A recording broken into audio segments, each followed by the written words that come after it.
திமுக அதிமுக கூட்டணி பேச்சுவார்த்தை நடந்தது அப்படின்னு நிறைய விமர்சனங்கள் வந்துட்டு இருக்கு. அதுக்கான வாய்ப்பு இருந்ததா சார்? அவருடைய எடப்பாடியாருடைய மகனும் திரு மு.க. ஸ்டாலினுடைய மருமகன் சபரீசனும் சந்தித்து பேசினார்கள். எல்லாம் உட்கார்ந்து பேசி தான் முடிவெடுத்தார்கள். ஏனால் பதவி ஆசை யாரையும் விடாது. இபிஎஸ் தரப்புல இருந்து சொல்றது என்னன்னா, இப்ப விஜய் அவர்கள் தான் அதிமுக எம்எல்ஏக்களை களவாடுறாரு அப்படின்றத சொல்லியிருக்காரு. களவாடுவதற்கு என்னங்கன்னா, சின்ன பிள்ளைகள் எல்லாருமே கட்சியை அரவணைத்து எல்லோரையும் ஒருங்கிணைத்து சென்றிருந்தால் இந்த குழப்பமும் வந்திருக்க போவதில்லை. இப்ப சமீபத்துல லொயாலா மணி அவங்களுக்கு ஒரு பதவி, அரசு சார்ந்து ஒரு பதவி கொடுத்திருக்கிறது பெரிய கேள்விக்குறியா மாறி இருக்கு. ஏன் லொயாலா மணி என்ன பயங்கரவாதியா? இப்போ ஒரு பதவி கொடுக்குறாங்கிறப்ப அண்ணா திமுக பதவி கொடுத்தாலும் திமுக பதவி கொடுத்தாலும், இப்போ வாரிய தலைவர் இதே பாடநூல் நிறுவன தலைவராக இருந்தவர் திமுகவில் திண்டுக்கல் லியோனி அவர்கள் என்பவர் தான். இவர் கட்சியை சேர்ந்தவர்களுக்கு தான் இந்த வாரிய தலைவர் பதவியெல்லாம் கொடுப்பாங்க. அதிமுகல இருந்து இப்ப தாவேக்காவில் இணையறவங்களுக்கு ஏதாவது பதவி கொடுக்கறதா தாவேக்காவில் சொல்றாங்கன்னு சில செய்திகள் வருது. அதுக்கான வாய்ப்பு இருக்கா? அந்த தூய சக்தி என்று சொன்னாரே, இவர் எப்படி இவர்களெல்லாம் சேர்த்தார், இவர் எப்படி பதவி கொடுத்தாருங்கிற ஒரு விமர்சன பார்வை வைக்கப்படும். அப்படி கொடுத்தார் என்றால் அதற்கு சரியான காரணம் இருக்கும். அண்ணாமலை அவர்களுடைய அரசியல் எப்படி பார்க்குறீங்க சார்? பாஜகவுடைய பிரதிபிம்பம் தான் அந்த இன்றைக்கு அண்ணாமலை அவர்கள் ஆரம்பித்திருக்கிற கட்சி. இதைதான் ஆரம்பத்தில் விஜய் அவர்கள் கட்சி ஆரம்பிச்சப்பையும் சொல்லியிருந்தாங்க, பாஜகவுடைய பீட்டிங் விஜய் அப்படின்னு சொல்லிட்டு. கொள்கை எதிரி பாஜக என்று சொன்னவர். அப்படிப்பட்டவர் நீங்கள் அண்ணாமலையோடு ஒப்பிட்டு பேசக்கூடாது. அவர் பிஜேபிக்கு அவருக்கும் சம்பந்தம் கிடையாது. அவர் பிஜேபியுடைய தலைவராக இருந்தவர். இதை வெறும் கொள்கை எதிரியாக பார்த்தவர். இந்த 6 மாசம் ஆட்சி கவிழ்ந்துடும் அப்படின்றதெல்லாம் எதிர்கட்சி தரப்புல இருந்து சொல்லப்பட்டுட்டு இருக்கு. இதை எப்படி எடுத்துக்கிறது சார்? எப்போதுமே அவங்க அப்படி தாங்க சொல்லுவாங்க, ஆட்சி கவுந்துரும். எடப்பாடி பழனிசாமி அவர் கூட ஆட்சி இருந்த போதும் சபாநாயகர் இருக்கையெல்லாம் பூந்து மேலே பூந்து அடிச்சு கிடிச்சு ஒரே காலி பண்ணாங்க. எல்லா வேலையும் பண்ணாங்க. அவங்க சிவா அவர்கள் மத்திய அமைச்சர் ஆவாங்க அப்படின்றதையும் சொல்லியிருக்காரு. அவங்க பிஜேபி கூட கூட்டணி வைக்க மாட்டாங்கன்னு சொல்கிறதுக்கு ஒன்றும் உறுதி இல்லையே. விளக்கம் கொடுக்குறதுல அவங்க மாதிரி விளக்கமாக யாரும் கொடுக்க முடியாது. அவங்க நோக்கமெல்லாம் தாவேக்காவை ஒழிக்க வேண்டும். திரு மாண்புமிகு விஜய் அவர்களை எப்படியாவது அரசியலிருந்து அகற்ற வேண்டும்.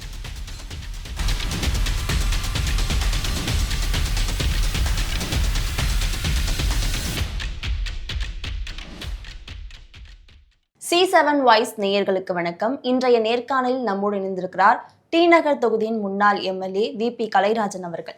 வணக்கம் சார். வணக்கம். இப்ப திமுகல நீங்க பயணித்திருந்தனால இந்த கேள்வி கேட்கிறேன். திமுக அதிமுக கூட்டணி பேச்சுவார்த்தை நடந்தது அப்படின்னு நிறைய விமர்சனங்கள் வந்துட்டு இருக்கு. அதுக்கான வாய்ப்பு இருந்ததா சார்? வாய்ப்பு இருந்தது என்று சொல்லி சில பேர் சொல்கிறார்கள். உங்களை போல யூடியூப்பில் உள்ளவர்களெல்லாம் சில பேர் ஆதாரத்தோடு சொல்கிறார்கள். இது மாதிரி லீலா பேலஸில் நடந்துச்சு என்றெல்லாம் சொல்கிறார்கள். அவருடைய எடப்பாடியாருடைய மகனும் திரு மு.க. ஸ்டாலினுடைய மருமகன் சபரீசனும் சந்தித்து பேசினார்கள். எல்லாம் உட்கார்ந்து பேசி தான் முடிவெடுத்தார்கள் என்றெல்லாம் சொல்கிறார்கள். அதற்கு எடப்பாடியும் ஒத்துழைத்தார் என்றெல்லாம் சொல்கிறார்கள். அது எனக்கு ஆதாரபூர்வமான தகவல் இல்லை. எனவே வரப்பட்ட செய்தியை வச்சு தான் நான் இதை சொல்கிறேன். நான் ஆதாரமாக சொல்கிறேன் என்று நினைத்து கொள்ளக்கூடாது. நீங்கள் நினைத்து விடாதீர்கள். அப்படி ஒரு சம்பவம் நடந்திருப்பதாக பல பேர் சொல்கிற காரணத்தினால் நடந்திருக்கலாமோ என்று நானும் யூகிக்கிறேன். ஏனால் பதவி ஆசை யாரையும் விடாது. அவர் எடப்பாடி அவர்கள் தேர்தலில் நின்று வெற்றி பெற்று முதலமைச்சராக வந்தவர் இல்லை. அம்மாவினுடைய மறைவுக்கு பிறகு திருமதி சசிகலா அவர்களால் முதலமைச்சராக பரிந்துரை செய்யப்பட்டு பதவியேற்றவர் அவர். அதற்கு பின்னால் அவருடைய செயல்பாடு எப்படி இருந்ததெல்லாம் உங்களுக்கு தெரியும். அதற்கு பிறகும் அவர் தேர்தலில் நின்று வெற்றி பெற்று முதலமைச்சராக வரவில்லை. இப்பொழுதும் ஒரு தேர்தலில் நின்று வெற்றி பெற்று முதலமைச்சராக வரவில்லை. எனவே இப்படி மீண்டும் நமக்கு ஒரு முதலமைச்சராக ஆவதற்கு ஒரு வாய்ப்பு வழங்கப்படுகிற மாதிரி ஒரு ஆலோசனை யாராவது வழங்கியிருந்தால் அதை ஏற்றுக்கொண்டு கூட ஒப்புதல் அளித்திருக்கலாம் என்று தான் நான் சொல்கிறேன். எனக்கு தெரியும் என்று சொல்லவில்லை.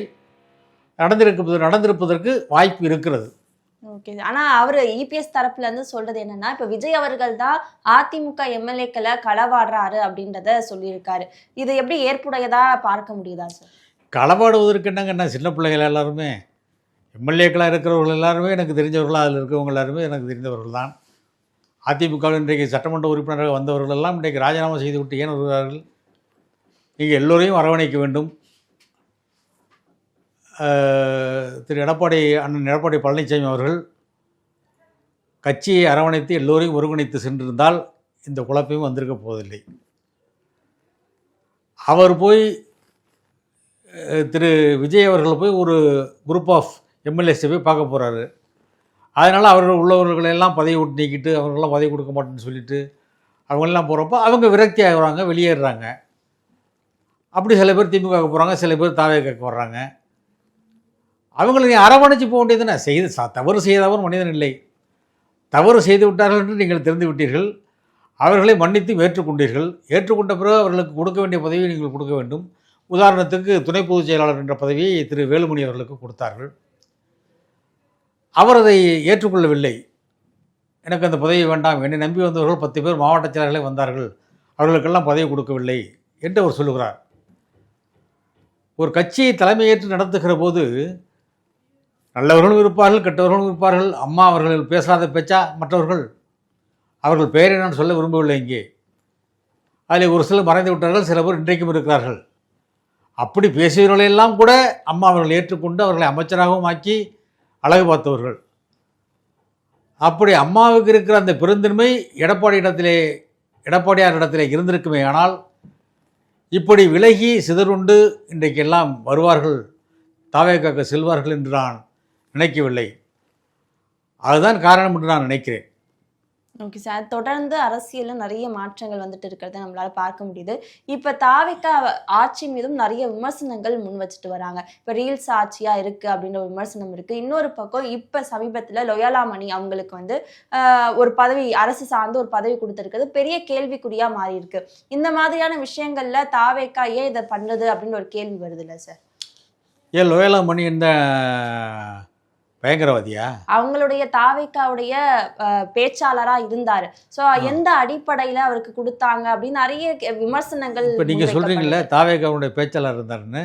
அவர் கட்சி ரீதியா தானே இருந்தாங்க. அவங்க கட்சி ரீதியா இப்போ ஒரு பதவி கொடுக்குறாங்கிறப்ப அண்ணா திமுக பதவி கொடுத்தாலும் திமுக பதவி கொடுத்தாலும் இப்போ வாரிய தலைவர் இதே பாடநூல் நிறுவன தலைவராக இருந்தவர் திமுகவில் வந்து திண்டுக்கல் லியோனி அவர்கள் என்பவர் தான்.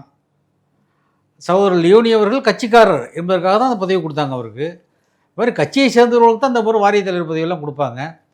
அப்படித்தான் அவருக்கு நீங்கள் தான் சொன்னீங்க தாவேக்காவுடைய பேச்சாளர் இருந்தாருன்னு சொல்லி. அப்படிங்கிறதுனால நல்ல பேச்சாளர் இருந்ததுனால அவருக்கு அது அவரை அங்கீகரிக்கணுங்கிறதுக்காக வேண்டி அந்த பதவியை கொடுத்துருக்கலாம். அதில் ஒன்றும் தவறு இல்லையே. இந்த மாதிரியான விமர்சனங்களை அது விமர்சனம் பண்ணுறதுக்கு ஒன்றுமே இல்லையே. எல்லா தலைவர்களும் அப்படி தானே கொடுத்துருக்காங்க. அது அண்ணா எம்ஜிஆர் காலத்திலேருந்து கலைஞர் காலத்திலேருந்து அப்படி தானே வந்திருக்கு, அம்மா காலத்திலிருந்து. அதெல்லாம் புதிதாக ஒன்றும் ஒரு செய்தி விடவில்லை. தன் கட்சிக்காரர்களுக்கு அவர் அங்கே ஒரு பதவியை கொடுத்துருக்கிறார். அது விமர்சிக்கப்பட வேண்டிய விஷயம் இல்லையே அது.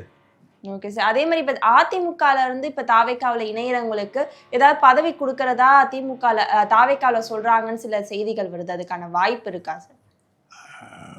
அதற்கான வாய்ப்பு எனக்கு தெரியவில்லை. ஏனென்றால் தூய சக்தி என்று திரு விஜய் அவர்கள் முதலமைச்சர்கள் சொன்ன காரணத்தினால்தான் பலரும் அந்த கட்சியில் சேர்ந்து கொண்டிருக்கிறார்கள். நான் உட்பட பலரும் அந்த கட்சியில் சேர்ந்திருப்பதற்கு காரணம் ஒரு தூய சக்தியாக இந்த கட்சி இருக்கும் என்ற நம்பிக்கைகள் தான். அதே போல் நினைக்கிற காரணத்தினால் மக்களும் அவரை அப்படித்தான் எதிர்பார்க்கிறார்கள். எதிர்பார்த்துத்தான் அவருக்கு வாக்களித்து பெரிய மாற்றத்தை கொண்டு வந்து அவரை முதலமைச்சராக அமர்த்தியிருக்கிறார்கள். எனவே சேருகிறவரையெல்லாம் அவர் சேர்த்து கொள்வதிலே தவறில்லை. ஏன்னா வருகிறவர்களை விரட்டி அடிக்க முடியாது. ஆனால் அவர்களுக்கு பதவி தருவார்களா என்பது எனக்கு சரியான ஒரு பதிலை என்னால் சொல்ல முடியவில்லை. பதவி தருவார் என்கிற நம்பிக்கையும் எனக்கு உடனே இல்லை. என்றால் அவர்களும் நல்ல பொறுப்பிலே இருந்து நல்ல பதவிகளை எல்லாம் அனுபவித்து விட்டு வந்திருக்கிறார்கள். எனவே அவர்களுக்கு உடனடியாக பதவியை தந்தார்களேயானால் அந்த தூய சக்தி என்று சொன்னாரே, இவர் எப்படி இவர்களெல்லாம் சேர்த்தார், இவர்கள் எப்படி பதவி கொடுத்தார் என்கிற ஒரு விமர்சன பார்வை வைக்கப்படும். இப்பொழுது நீங்கள் எழுப்புகிற கேள்வி மற்றவர்களும் எழுப்புவார்கள். அது பிரச்சனையும் மக்களிடத்திலிருந்து எழுப்பப்படும். அதெல்லாம் முதலமைச்சர் அவர்களுக்கு தெரியாமல் இல்லை, அவருக்கும் எல்லாம் தெரிந்திருக்கும். எனவே எது செய்தாலும் அவர் தீர ஆலோசித்து ஆய்வு செய்து யோசித்து தான் யாருக்கும் பதவி கொடுப்பார் என்று நான் நம்புகிறேன். அப்படி கொடுத்தார் என்றால் அதற்கு சரியான காரணம் இருக்கும் என்றும் நான் நம்புகிறேன். Okay sir. இப்ப அண்ணாமலை அவர்கள் புதிய கட்சி துவங்கி இருக்காரு. ஆரம்பத்துல இருந்து பேசப்பட்டது விஜய் அவர்கள் கட்சி தொடங்கி வெற்றி பெற்றாரு. அந்த ஒரு ஃபார்முலா வைத்து தான் மற்றவங்க வந்து கட்சி ஆரம்பிக்கிறாங்க அப்படின்னு நிறைய விமர்சனங்கள் வச்சுட்டு இருக்காங்க. ஸோ அண்ணாமலை அவர்களுடைய அரசியலை எப்படி பாக்குறீங்க சார்? அண்ணாமலை வந்து கட்சி ஆரம்பிச்சிருக்கிறாருன்னு அவர் வந்து இப்ப வி த லீடர்ஸ்ன்ற அமைப்பை கட்சியா மாத்துறேன் ஆமாம் அப்படின்னு அப்படின்னு சொல்லியிருக்காரு. சொல்லியிருக்காரு. ஒரு ஐபிஎஸ் அதிகாரி, நல்ல ஒரு அறிவாளி தான், இல்லை என்று சொல்லவில்லை. ஆனால் அரசியல் பயணம் என்பது அது ஐபிஎஸ் படித்து விட்டு காவல்துறை அதிகாரி போல இருக்க முடியாது. இங்கே நல்லவர்களும் இருப்பார்கள், கெட்டவர்களும் இருப்பார்கள், தூயவர்களும் இருப்பார்கள், மோசமானவர்களும் இருப்பார்கள். எனவே பேச்சில் வஞ்சகமும் இருக்கும், அன்பும் இருக்கும், அதே நேரத்தில் அவர்கள் சொல்லுகிற ஆலோசனையில் அபாயமும் இருக்கும். இதையெல்லாம் அவர் எப்படி சமாளிக்கப் போகிறார் என்று எனக்கு தெரியவில்லை. அவர் கட்சி ஆரம்பித்திருக்கிறார். அது என்னை பொறுத்தவரை அவர் கட்சி ஆரம்பித்ததற்கு முன்பாக அவர் அதற்கு முன்பு சில மாதங்களுக்கு முன்பு வரை பாஜகவினுடைய தலைவராக இருந்தவர். தலைவர்லேருந்து இணைக்கப்பட்டதற்கு பின்னால் அவர் கட்சி ஆரம்பிப்பதற்கு முன்னால் டெல்லி சென்று அங்கே இருக்கிற பாஜக தலைவர்களை சந்தித்து விட்டு தான் இங்கே வந்து கட்சி ஆரம்பித்திருக்கிறார். அவர்களுடைய ஆசியோடு தான் கட்சி ஆரம்பித்திருக்கிறார். இதிலே நீங்கள் புரிந்து கொள்ளலாம், அது பாஜகவினுடைய பி டீம் தான். பி டீம் கூட சொல்ல முடியாது, பாஜகவினுடைய பிரதிபிம்பம் தான் அந்த இன்றைக்கு அண்ணாமலை அவர்கள் ஆரம்பித்திருக்கிற கட்சி. பாஜக என்பது மதவாத சக்தி. இந்த தமிழ்நாட்டில் அது எப்படி இருந்தாலும் வலுவாக கால் ஊன்ற முடியாது என்று அவர் நினைத்திருக்கிற காரணத்தினால்தான் பாஜக அண்ணாமலை தனி கட்சியை ஆரம்பிக்க வைத்து, ஏனென்றால் அண்ணாமலை கலந்து கொள்கின்ற அந்த அமித்ஷா கலந்து கொண்டுள்ள கூட்டம், பிரதமர் மோடி கலந்து கொள்கிற கூட்டத்தில் எல்லாம் பார்த்தீர்களே, ஆனால் அண்ணாமலை பெயரை சொல்லுகிற போது மிகப்பெரிய கரவொலி எழுப்புவார்கள். இதெல்லாம் அவர்களும் அரசியல் கற்றுக்கொண்டவர்கள் தான், அரசியல் தெரிந்தவர்கள் தானே. உள்துறை அமைச்சராக இருக்கிற மாண்புமிகு அமித்ஷா அவர்களும் பிரதமர் மோடி அவர்களுக்கும் இது தெரியாமல் இல்லை. அப்படி அவர்கள் யோசித்திருக்கலாம், அண்ணாமலைக்கு ஒரு செல்வாக்கு இருக்கிறது, எனவே அவரை தனியாக ஒரு கட்சி ஆரம்பிக்க சொல்லி அது வலுவாக வளர்ந்ததற்கு பின்னால் பிஜேபியை நாம் அதில் இணைத்து கொண்டு பிஜேபியை வளர்த்து கொள்ளலாம் என்று கூட நினைத்து கட்சி ஆரம்பிக்க சொல்லியிருக்கலாம் என்று தான் நான் முழுமையாக நம்புகிறேன். எனவே அது பாஜகவினுடைய மறு பிறப்பு தான் அது. இதை தான் ஆரம்பத்தில் விஜய் அவர்கள் கட்சி ஆரம்பிச்சப்பையும் சொல்லியிருந்தாங்க, பாஜகவுடைய பீட்டிங் விஜய் அப்படின்னு சொல்லிட்டு. ஆனால் அதையும் தாண்டி அவர் இப்போ வெற்றி பெற்று சிஎம்மாவே ஆயிட்டார். இந்த விமர்சனங்கள் தொடரும் பொழுது இப்போ என்னென்னலாம் விஜய் அவர்கள் பண்ணாரோ அதையெல்லாம் இப்போ அண்ணாமலையும் செய்ய இருக்கிறாரா அப்படின்ற ஒரு கேள்வி இருக்குல்ல. விஜயை நீங்கள் அப்படி சொல்ல முடியாது. விஜய் நீங்கள் அவர் முதலமைச்சராக இருக்கிறவர் இது அப்போ கொள்கை எதிரி பாஜக என்று சொன்னவர். இன்றைக்கு முதலே ஸ்ட்ராங்காக இருக்கிறார், அது ஒன்றும் மாற்றுக்கிறது இல்லை. அந்த சொன்னல உங்களுக்கு பேசும்போது சொன்னேன், இந்த மாதிரி தொகுதி மறுவரையெல்லாம் நாங்கள் கடுமையாக எதிர்ப்போம் என்று சொல்லியிருக்கிறார். இந்தி திணிப்பை நாங்கள் ஏற்றுக்கொள்ள மாட்டோம் என்று சொல்லியிருக்கிறார். எங்களுடைய கொள்கை அண்ணாவினுடைய கொள்கையான இருமொழி கொள்கை தான் எங்களுடைய கொள்கை என்று சொல்லியிருக்கிறார். ஆக திராவிட இயக்கத்தினுடைய இன்னும் சொல்லப்போனால் மத்தியிலே கூட்டணியிலே இருந்தார்கள். கலைஞர் அவர்கள் கூட்டணியிலே பல்லாண்டு காலம் இருந்தார்கள். வாஜ்பாய் அமைச்சரவையிலும் இருந்தார்கள். அதற்கு பின்னாலே இருந்த தேவகவுடா அமைச்சரவை, குஜராத் விபி சிங் அமைச்சரவை என்று பல அமைச்சரவைகளே இருந்தார்கள். அப்படி இருந்த போதெல்லாம் திருக்குறளை தேசிய நூலாக அறிவிக்க வேண்டும் என்று அவர் சொல்லவே இல்லை. கலைஞர் அவர் சொல்லவே இல்லை. அவர் வள்ளுவர் கூட்டம் வைத்தார், அது வேறு விஷயம். திருவள்ளுவருக்கு சிலை வைத்தார், அது வேறு விஷயம். ஆனால் இந்தியாவினுடைய தேசிய நூலாக திருக்குறளை அறிவிக்க வேண்டும் என்று, திருக்குறள் எல்லா நாட்டிலையுமே ஐநாவுக்கு போனீங்கன்னா பிரதமர் மோடி அவர்கள் பேசுகிற போது குறளை எடுத்து பேசாமல் இருக்கவே மாட்டார், தவறாமல் பேசுவார். தமிழ்நாட்டுக்கு வந்தால் மட்டும் இல்லை, ஐநாவில் பேசுகிற போது கூட பேசுகிறார். அதே போல் கணியன் பூங்குன்றனார் கருத்தையும் யாதும் முறை யாவரும் கேள் என்பதையும் பேசுகிறார். எனவே அவர் தமிழிலிருந்து நல்ல வார்த்தைகளெல்லாம் எடுத்து பேசுகிறார். அப்படிப்பட்ட அந்த திருக்குறளை நீங்கள் ஏற்கனவே தருண் விஜய் என்று ஒரு எம்பி வந்தார் பிஜேபியிலேருந்து. அவர் திருவள்ளுவருடைய சிலையை கொண்டு போனார் இங்கிருந்து. அந்த சிலை என்னாச்சுன்னே தெரியல.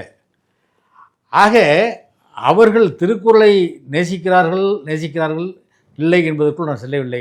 ஆனால் பிரதமர் மோடி அடிக்கடி குறளை சொல்லுகிறார் என்கிற போது இதற்கு முன்னாலே பல வாய்ப்புகள் இருந்தும் கலைஞர் அவர்கள் திருக்குறளை தேசிய நூலாக அறிவிக்க வேண்டும் என்று மத்திய அரசிடம் வலியுறுத்தியிருந்தால் தேசிய நூலாக அறிவித்திருப்பார்கள். ஆனால் அறிவிக்கவில்லை.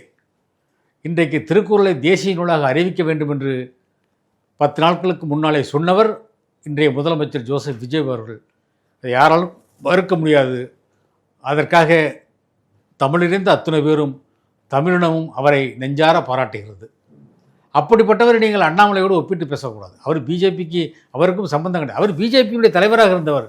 இதற்கு வேறு கொள்கை எதிரியாக பார்த்தவர். ஆனா வெளியே வந்து தனியா ஆரம்பிக்கும் பொழுது அவர் சொல்றது அதுதான். இப்ப நான் வந்து பாஜக வெளியே வந்துட்டேன், அவங்க சொல்லி வரலன்றதையும் இந்த மாநில மாநாடுல சொல்லியிருந்தாரு. இன்னொரு பக்கம் இந்த ஒரு அமைப்பை இளைஞர்களுக்கு அரசியல் புகுத்தி அவங்கள தலைவராகவும் நிறைய விஷயங்களை சொல்லியிருந்தாரு. நம்மளுடைய கேள்விதான், பாஜகவை ஏன் வந்து அவங்க பழித்து சொல்லல அப்படின்றதுக்கும் அவர் சொல்லி, நான் யாருமே பழிச்சு சொல்ல விரும்பல, என்னுடைய நோக்கம் எது அப்படின்னு எனக்கு தெரியும், நான் அதுல பயணிக்கிறேன் அப்படின்றத அந்த மாநில மாநாட்டுல அவர் சொல்லியிருந்தார். அண்ணாமலை அவர்கள் முன் வச்சு பேசியிருந்தார். சேர்ந்திருக்கவங்க கொஞ்சம் பேர் தானே சேர்ந்துருக்கிறாங்க. 20 லட்சம் யாரையும் 19 லட்சம் பேர் சொல்றாரு அவரு. 19 லட்சம் பேர் சேர்ந்ததான் வச்சுக்கொள்வோம். நீங்கள் இப்போ அதிமுக எத்தனை பேர் உறுப்பினர் சொல்லுவாங்க? நீங்கள் கேட்டிங்கன்னா 2 கோடி பேர் உறுப்பினர் சொல்லுவாங்க. திமுகவில் எத்தனை பேர் உறுப்பினர் கேளுங்க. நீங்கள் 2 கோடி பேர் உறுப்பினர்பாங்க. 2 கோடி பேர் உறுப்பினர் சொன்னாக்க அந்த 2 கோடி உறுப்பினருடைய ஒரு குடும்பத்தில் ஒரு பேர் எக்ஸ்ட்ரா சேர்த்தா கூட 2.5 கோடி பேராவது வரணும்ல, 3 கோடி பேராவது வரணும்ல. கணக்குக்கு சொல்கிறேன்.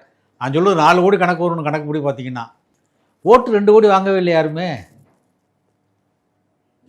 எடப்பாடியார் என்ன 2 கோடி வாங்கிட்டாரா? அதிமுக வாங்கிடுச்சா இல்லை திமுக வாங்கிடுச்சா? இவர் தானே 1 கோடி 75 லட்சம் பேர் லட்சம் பேருக்கு ஓட்டு வாங்கியிருக்காரு. இவர் திரு முதலமைச்சர் விஜய் அவர்கள் தானே வாங்கியிருக்காரு. அப்படிங்கிறப்ப வந்து உறுப்பினர் சேர்க்கிறதெல்லாம் வந்து 2 கோடி 3 கோடி 19 லட்சம் 18 லட்சம் அப்படின்னு சொல்கிறதெல்லாம் சொல்லிக்கலாம். ஆனால் தேர்தல் வரும்போது வாக்களிக்கிறப்ப தான் அது உண்மை என்னன்னு தெரியும். இப்போ நான் சொல்கிறது உங்களுக்கு உண்மை என்னன்னு புரிஞ்சிருக்கும்னு நினைக்கிறேன்னா, 2 கோடி உறுப்பினர்கிறப்ப 2 கோடி ஓட்டே உள்ளுலையே 2 கட்சிக்குமே. ஏன் உள்ளுல? அப்போ அந்த அளவுக்கு உறுப்பினர் இல்லை. நம்மளும் சொல்லிக்கிறோம். அதுமாதிரி 10-15 லட்சம் பேர் உறுப்பினர் சேர்ந்துருக்காங்கன்னு சொல்கிறாங்க. அது உண்மையாக இருந்தால் பாராட்டுகிறேன்.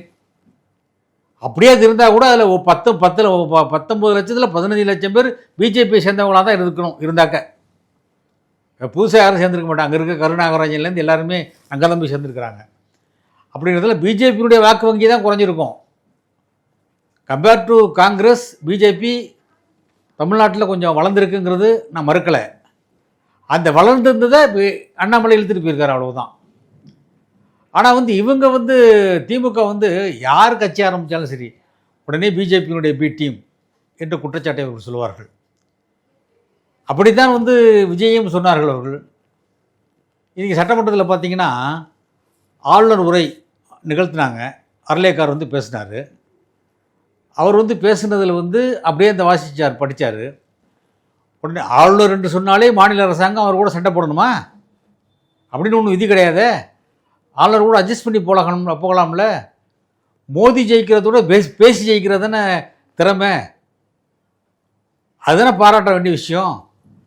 அர்லேக்கர் வந்தார், பேசினார். உடனே திமுகவினுடைய இளைஞரணி செயலாளர் இன்றைக்கு எதிர்க்கட்சி தலைவராக அவரைத்தான் வச்சுருக்காங்க. ஏன் எதிர்க்கட்சி தலைவரை வேறு அந்த கட்சியில் மூத்தவர்கள் யாரும் இல்லையா? நான் தெரியாமல் தான் கேட்குறேன். அந்த கட்சியில் எத்தனை பேர் மூத்த தலைவர்கள் இருக்கிறாங்க. ஏன் தனது மகனுக்கு எதிர்க்கட்சி தலைவர் கொடுத்தாரு திமுக ஸ்டாலின்? இப்போ திமுக தோத்துன்னு சொன்னீங்களே நீங்கள், காரணம் என்னன்னு இதெல்லாம் காரணங்கள் வைத்துக் கொள்ளுங்க. இன்னும் வாரிசு அரசியல் முன்னெடுக்கிறாங்க. ஆமாம், உண்மை தானே அது. நீங்கள் கலைஞர் இருந்தப்ப பேராசிரியர் அன்பழகன் கலைஞரோட வயதில் மூத்தவர். பேராசிரியர் அன்பழகன் அண்ணாமலை பல்கலைக்கழகத்தில் படிக்கிற போது அவரை அழைத்து திருவாரூரில் மீட்டிங் போட்டவர் கலைஞர். அப்பொழுது பேராசிரியர் தலைவராக இருந்தவர். அவர் தலைவராக ஏற்றுக்கொண்டார் கலைஞரை. இவரை தலைவராக நான் ஏற்றுக்கொண்டால் என்னுடைய மனைவியே என்னை மதிக்க மாட்டாள் என்று சொன்னவர் தான் பேராசிரியர் அன்பழகன். அவரை தலைவராக ஏற்றுக்கொண்டார். கடைசி வரை அவருக்கு துணை முதலமைச்சர் பதவி கொடுத்தாரா கலைஞர்? கொடுத்துருக்கலாம்ல. கலைஞர் துணை முதலமைச்சரை யாரை ஆக்கினார்? தன் மகன் ஸ்டாலினை தானே ஆக்கினார். அங்கே தானே வாரிசு அரசியல் ஆரம்பிக்குது. அதே சரி, அது ரைட்டு. அதற்கு பிறகு எதிர்க்கட்சி தலைவர், எதிர்க்கட்சின்னு வருது. திமுக. அப்போ எதிர்க்கட்சிக்கு யாரை தலைவராக்குறாரு? உதயநிதி பேராசிரியர் அன்பழகன் ஆக்குறாரு. அப்போ சொல்கிறேன், எதிர்க்கட்சி தலைவர்னா பேராசிரியர் அன்பழகன், துணை முதலமைச்சர்னா அவர் கொடுக்க மாட்டார். அதே மாதிரி துணை முதலமைச்சர்னா எத்தனையோ பேர் இருந்தாங்க. அண்ணன் ஸ்டாலின் அவர்கள் என்ன பண்ணார்? தன்னுடைய மகனைத்தான் துணை முதலமைச்சர் ஆக்கினார், உதயநிதி ஸ்டாலினை. அவர் திறமை படைத்தவராக இருக்கலாம், அவரிடத்திலே ஏகப்பட்ட திறமைகள் இருக்கலாம், அது ஒரு விஷயம். அனுபவம் வாய்ந்தவர்கள் பல பேர் இருக்கிற போது அவர்களுக்கு அந்த வாய்ப்பு வழங்கலாம் அல்லவா? அவருக்கு வயது இருக்கிறது, கட்சி உங்கள் கட்சி, உங்கள் குடும்பத்து கட்சி போல் ஆக்கிவிட்டீர்கள். அவருக்கு என்றைக்கு வேணாலும் உதயநிதியை எதிர்த்து யாரும் எதுவும் பேச போகிறதில்ல. அப்படிங்கிறப்ப மெல்ல ஒரு துணை முதலமைச்சர் ஆக்கியிருக்கலாம், ஆக்கிட்டீங்க, ரைட்டு. எதிர்க்கட்சி தலைவராக ஆக்குனீங்க. இப்போ எதிர்க்கட்சி தலைவராக ஏன் அவரை தான் ஆக்கணுமா? வேற யாரும் ஆக்கக்கூடாதா? இங்கே தான் வாரிசு வருது. எதிர்க்கட்சி தலைவராக ஒரு ஆக்கியிருக்காங்க. அவர் என்ன சொல்கிறாரு? மேகதாது பிரச்சனையை பற்றி அவர் என்ன சொல்கிறார்? அர்லேக்கர் பேசும்போது கமா புஸ்டாப்பு கூட விடாமல் ஆளுநர் உரை என்பது என்னென்னா, நம்ம என்ன கொடுக்குறோமோ எழுதி கொடுக்குறோமோ அதை வந்து அப்படியே பேசுவாங்க ஆளுநர். அதுக்கு முந்தி இருந்த VN ரவி அவர்கள் இதே அண்ணன் ஸ்டாலின் அவர்கள் முதலமைச்சராக இருக்கும்போது பல விஷயங்களை வந்து தவிர்த்துட்டு பேசுனார் அவர். அதில் தான் அவங்களுக்குள்ள பிரச்சனை வந்துச்சு. இவர் வந்து அப்படியே முதல்ல வந்து பேசுகிறாரு, அப்படியே படிக்கிறாரு, படிச்சுட்டு போகிறாரு. இதே மாதிரி 2021 அண்ணன் ஸ்டாலின் அவர்கள் முதலமைச்சராக பொறுப்பேற்றவுடன் அன்றைக்கு இருந்த ஆளுநர் இவங்க என்ன கொடுத்தாங்களோ அதே தான் அப்படியே புள்ளி கமா விடாமல் அப்படியே படிச்சுட்டு போனார். ரவி வந்த பிறகு தான் கான்ட்ரவர்சி வருது அங்கே. அப்படியே படிச்சுட்டு போனார். உடனே இப்போ திமுக வந்து பிஜேபியோட உறவு வச்சிருக்குன்னு சொன்னாங்களா? எடப்பாடியார் சொன்னாரா? சொல்ல இல்லை. இந்த அறிக்கையை படித்ததுனால, உடனே ஆளுநர் படித்ததுனால இவங்க அப்படியே சப்போர்ட் பண்ணுறாருங்கிறதுனால சொல்ல முடியுமா? அன்னைக்கு சொல்லலை இல்லை 21. அதே தானே இன்றைக்கி 26 அர்லேக்கர் பண்ணார். கொடுத்த அறிக்கையை படித்தார் அப்படியே. உடனே என்ன சொல்லிட்டாங்க? படித்ததுனால உடனே ஒரு பிஜேபியினுடைய உறவு இருக்கிறது தாவேகாவுக்கு திரு விஜய் அவர்கள் பிஜேபி கூட உறவு வச்சுருக்காரு அப்படின்னு சொன்னாரா இல்லையா உதயநிதி? இது அபாண்டமான குற்றச்சாட்டு இல்லையா? இதே குற்றச்சாட்டு உங்கள் மேலே வைக்கிறது எவ்வளோ நேரம் ஆகும்? அதான் எதையுமே பேசும்போது நீங்கள் பொறுத்து பேசணும், ஆய்வு செய்து பேசணும். சரி, தொடர்ந்து இந்த மாதிரியான விமர்சனங்களை திமுக முன் வச்சுட்டு வராங்க. இந்த 6 மாசம் ஆட்சி கவிழ்ந்துரும் அப்படின்றதெல்லாம் எதிர்க்கட்சி தரப்புல இருந்து சொல்லப்பட்டுட்டு இருக்கு. இதை எப்படி எடுத்துக்கிறது சார்? எப்போதுமே அவங்க அப்படி தாங்க சொல்லுவாங்க, ஆட்சி கவுந்துரும். எடப்பாடி பழனிசாமி அவர்களோட ஆட்சி இருந்த போதும் ஆட்சியை கவுந்துரும் சொல்லிக்கிட்டே தான் இருந்தாங்க. சபாநாயகர் இருக்கையெல்லாம் பூந்து மேலே பூந்து அடிச்சு கிடிச்சு ஒரே காலி பண்ணாங்க, எல்லா வேலையும் பண்ணாங்க அவங்க. சிவா அவர்கள் மத்திய அமைச்சர் ஆவாங்க அப்படின்றதையும் சொல்லியிருக்காரு. யார்? இப்போ அனிதா ராதாகிருஷ்ணன் அவர்கள் பேசுகிறப்ப இந்த வார்த்தைகள்லாம் சொல்லியிருந்தாங்க. அவங்க பிஜேபி கூட கூட்டணி வைக்க மாட்டாங்கன்னு சொல்கிறதுக்கு ஒன்றும் உறுதி இல்லையே. வேண்டாம், அவங்க பேசுவாங்க. இதே கலைஞர் தானே வாஜ்பாய் கூட கூட்டணி வச்சுக்கிட்டு good person, good leader, but wrong party அப்படின்னு சொன்னார். விளக்கம் கொடுக்குறதுல அவங்க மாதிரி விளக்கம்னா யாரும் கொடுக்க முடியாதுமா. நல்ல மனிதர், நல்ல தலைவர், ஆனால் கட்சி தான் கெட்ட கட்சி. அந்த கட்சி கூட ஏன் நீ உறவு வச்சுருக்குன்னு கேட்டால் அதுக்கு போய் சொல்ல மாட்டாங்க. அது மாதிரி திருப்பி சொல்லுவாங்க, குட் பிரைம் மினிஸ்டர், அதனால் நாங்கள் சேர்ந்துக்கிறோம் அப்படின்னு சொல்லுவாங்க. வாய்ப்பு இருக்குது. பிஜேபி கூட அலைன்ஸ் வைக்கிறதுக்கு வாய்ப்பு இருக்குது. அவங்க நோக்கமெல்லாம் தாவேக்காவை ஒழிக்க வேண்டும், திரு மாண்புமிகு விஜய் அவர்களை எப்படியாவது அரசியலிருந்து அகற்ற வேண்டும். இதுதான் அவர்களுடைய கோரிக்கையாக இருக்கும். ஏனென்றால் அவர்களுக்கு இப்பொழுது எடப்பாடி அவர்கள் எதிரியாக அவர்கள் தெரியாது. அவர்கள் விஜயை ஒழிக்க வேண்டும் என்பதுதான் அவர்களுடைய நோக்கமாக இருக்கும். நான் தான் சொல்கிறேன், 6 மாதம் பேரறிஞர் அண்ணா அவர்கள் முதலமைச்சர் ஆனவுடன் கடுமையாக விமர்சித்த அன்னைக்கு வந்து தந்தை பெரியார் வந்து காமராஜரை ஆதரித்து தான் 67 தேர்தலிலே வேலை செய்தார். அண்ணா நேராக கலைஞரை இப்போ தந்தை பெரியாரை பார்க்க திருச்சிக்கு போனார். அவர் கூட கலைஞரும் போயிருக்காரு, அன்பில் போனார், எல்லோரும் போனாங்க. இப்படி பார்த்தார். அப்போ வந்து பெரியார் வந்து வெக்கப்பட்டு அப்படியே குறுகி போய் அப்படியே உட்கார்ந்தார். அப்புறம் காமராஜை பார்த்தாரு, பக்தவஜலை பார்த்தாரு, எல்லாரையும் பார்த்தாரு. அண்ணா பார்த்தாங்க. அதே மாதிரி மாண்புமிகு விஜய் அவர்களும் திரு ஸ்டாலின் அவர்களையும் மற்றவர்களையும் போய் பார்த்தார். அப்படிங்கிறப்ப அந்த அரவணைத்த அன்பு இருக்க, அந்த அன்பு அன்பாகவே இருக்கணும், உண்மையான அன்பாக இருக்கணும். காமராஜர் என்ன சொன்னார்? 6 மாதம் நாங்கள் பேசவே மாட்டோம் என்று சொன்னார். கடைசி வரையிலும் பேசாமல் இருந்தார் அவர். அது மாதிரி நீங்கள் இருந்தீங்களா? அடுத்த வாரமே பையன் அனுப்பிச்சி விட்டு பேச சொன்னீங்களே, சட்டமன்றத்தில் கேள்வி கேட்க வச்சிங்களே. அதுக்கு பிறகு 1 மாதத்தில் நீங்கள் ஆட்சி 6 மாதம் நீடிக்காதுன்னு சொல்கிறீங்களே. அப்போ நீங்கள் தான் 6 மாதம் நாங்கள் இந்த கவர்மெண்ட்டை வந்து பாதுகாக்கணும்னு சொல்கிறாளா? ஆக இந்த ஆட்சியை கவிழ்க்க வேண்டும் போது தான் உங்களுடைய நோக்கம். அந்த நோக்கம் நிச்சயமாக நிறைவேறாது. நீங்கள் எத்தனை பேரை அழைத்து கொண்டு வந்தாலும் சரி, எத்தனை பேரை கூட்டாளியாக சேர்த்து கொண்டாலும் சரி, ஏன் ஒரு காலத்தில் இப்பொழுது பேச்சு கூட வருது, திமுகவும் அதிமுகவும் கூட்டணி வைத்துக் கொள்ளலாம், சேர்ந்து கொள்ளலாம் என்று கூட பேச்செல்லாம் பேசுகிறார்கள்.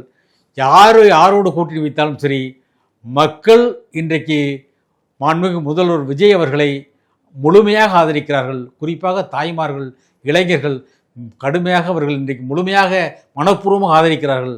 அப்படி ஆதரிக்கிறவரை, மக்கள் ஆதரவு இருக்கிறவரை அவரை யாரும் அசைக்க முடியாது. லஞ்சம் லாவண்யம் இல்லாத ஆட்சியை கொடுக்க வேண்டும் என்று சொல்கிறார். சாதாரணமாக இப்போ நீங்கள் ஒரு ரிஜிஸ்ட்ரேஷன் ஆஃபீஸுக்கு போனீங்கன்னா நீங்கள் போவேனா, யாராவது உங்கள் ஆஃபீஸ்லேருந்து யாராச்சும் போக சொல்லி பாருங்கள், யாராவது லஞ்சம் வாங்குறாங்கன்னு கேளுங்க, கூப்பிட்டு உட்கார வச்சு பேசுகிறாங்க. இது இங்கே நடத்த லஞ்சம் வாங்கினா ஆக்ஷன் எடுப்பாங்கன்னு தெரியும். வேறு தெரியாமல் லஞ்சம் வாங்கினது தெரிஞ்சது எல்லாரையும் நம்ம திருத்துறதுங்கிறது முடியாது. அவங்களாம் தெரிஞ்சிருவாங்க காலப்போக்கில். அப்படி ஒரு சூழ்நிலையை இன்றைக்கு ஏற்படுத்தி இருக்கிறார் என்று சொன்னால் அது மாண்புமிகு விஜய் அவர்கள்தான். அவர்களால் இந்த சூழ்நிலை உருவாகி இருக்கிறது. இந்த சூழ்நிலை உருவானால் தமிழகம் நல்ல முறையில் நல்லாட்சி தொடரும், மக்களுக்கு நல்லது நடக்கும் என்பதை நான் தெளிவாக கூறுகிறேன்.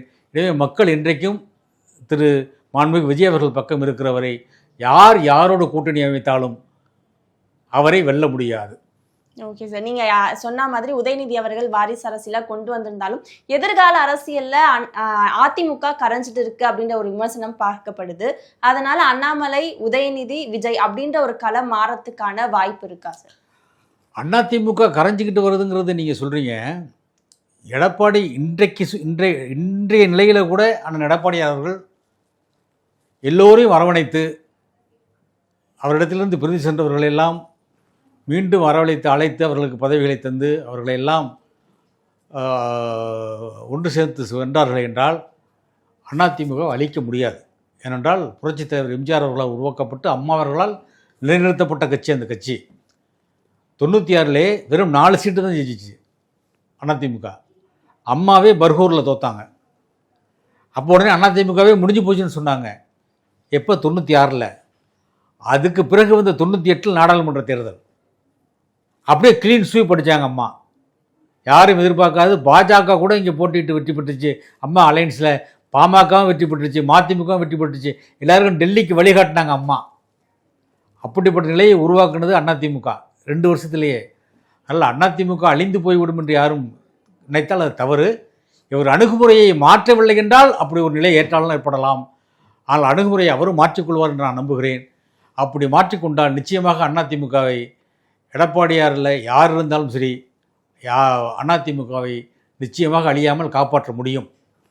அது ஒரு பக்கம் இருக்கட்டும். நீங்கள் கேட்ட கேள்வி அண்ணாமலை இப்போ அண்ணாமலை அவர்கள் வருகையால இப்போ அண்ணாமலை, உதயநிதி, விஜய் அவர்கள்னு அரசியல் களம் மாறத்துக்கான வாய்ப்பு இருக்கு? அப்படியான வாய்ப்புகள் ரொம்ப குறைவு.